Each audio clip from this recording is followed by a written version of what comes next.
It seems like just the other day we were doing 88 films releases, and these were 88 films releases for the U.S. releases, by the way. They're U.S. branch of the company. And we have another one. We have The Disciples of Shaolin. Some more kung fu action, which I'll say up front, way better in my opinion than the Chinese Connection was. It's another Shaw movie, Shaw Brothers movie. Really cool release here. Again, we're going to unbox this jewel right here in a minute and show you what it looks like inside it. There's your cover art there. So basically, this man comes to the village to meet this man because they're from, like, I guess Shaolin. I don't think it ever says they're from Shaolin, but it definitely mentions that they're trained in the same kung fu.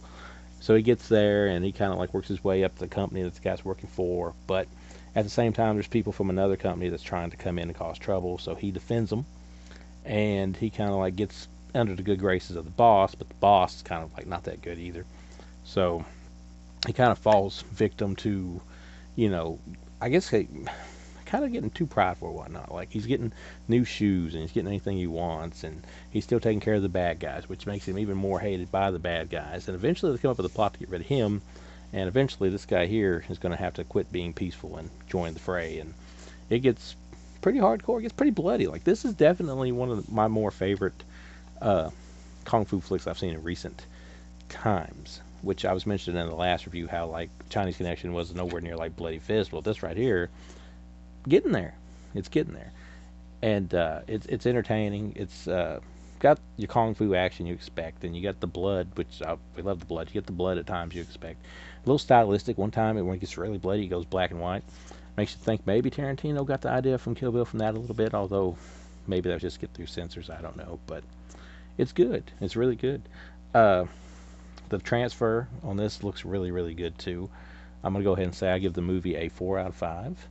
So, one of my highest rated kung fu flicks in a while. We'll just go ahead and open this thing up here. After you remove the very, not glossy, but quality slipcase. It feels thicker than most slipcases to me for some reason. More slipcases, if I didn't say that correctly. There is that, and the very fancy white case reminds you a little bit of the Criterion Collection in a way. Pop it open. There's your disc. When you pop the disc out, if it'll come out, hiya, there is your original poster in Chinese or Japanese. I didn't pay attention. Don't hate me for that. But you get your little booklet with our star of the movie, looking all jolly, and then you get another clip here of our other star of the movie. If you can see that, I know I have terrible lighting and I apologize. This is the booklet, the cool little booklet that you get with it. And here we have our amazing, one of the things that makes these releases cool, and I do recommend all the 88 film releases out there just for the cool stuff you get with it. Take a shot every time I say cool in this video. You'd probably already be drunk. You pop it. Just pop it, drop, pop, and lock it, or whatever. There is your poster. Would look great above the Christmas tree here, I do believe. Maybe I should frame it, put it above the Christmas tree, or just put it right in the middle of the dinner table. How about that?